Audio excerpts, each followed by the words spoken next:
मुंशी प्रेमचंद जी की कहानी ईदगाह। आज ईद का दिन है। चारों ओर खुशी और उमंग का माहौल है। बच्चे नए कपड़े पहनकर ईदगाह जाने के लिए तैयार हैं, लेकिन इस खुशी के माहौल में भी एक उदासी है। हामिद की दुनिया में हामिद, जो सिर्फ 4 साल का एक छोटा बच्चा है, अपनी बूढ़ी दादी अमीना के साथ रहता है। उसके माता पिता नहीं रहे।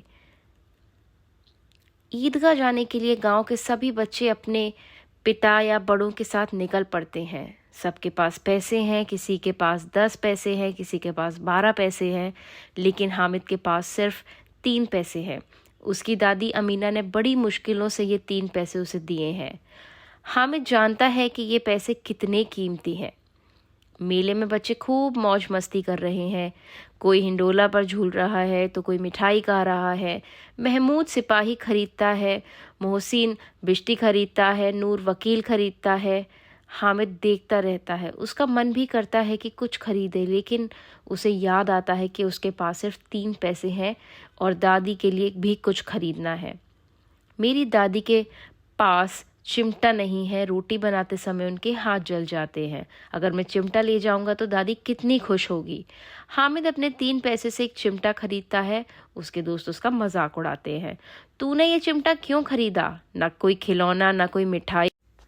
हामिद हंसते हुए बोला, तुम्हारा सिपाही तो टूट जाएगा, तुम्हारी बिजली बेकार हो जाएगी, लेकिन मेरा चिमटा आग में नहीं जलेगा, हमेशा काम आएगा। अब हामिद घर लौटता है। दादी अमीना उसे देखकर हैरान हो जाती है और बोलती है, अरे पागल, मेले से कुछ खाया पिया क्यों नहीं? तूने ये चिमटा उठा लाया। हामिद दादी को चिमटे के पीछे का कारण बताता है तो अमीना की आंखों में आंसू आ जाते हैं। दादी, तुम्हारे हाथ जल जाते हैं रोटी बनाते हुए, इसलिए मैं ये चिमटा लाया हूँ तुम्हारे लिए। अमीना हामिद को गले लगा लेती है। उसकी आंखों में खुशी के आंसू होते हैं। दादी अमीना का गुस्सा प्यार में बदल जाता है। वह हामिद की समझदारी और त्याग देकर भावुक हो उठती है। वह ये जानती है कि यह चिमटा सिर्फ एक वस्तु नहीं, बल्कि हामिद के निस्वार्थ प्रेम और समझदारी का प्रतीक है। मुंशी प्रेमचंद की ये कहानी हमें सिखाती है कि सच्चा प्रेम और त्याग ही सबसे बड़ी दौलत है। हामिद का चिमटा केवल लोहे का टुकड़ा नहीं था, वह निस्वार्थ प्रेम, जिम्मेदारी और बचपन में ही बड़े होने की एक कहानी थी।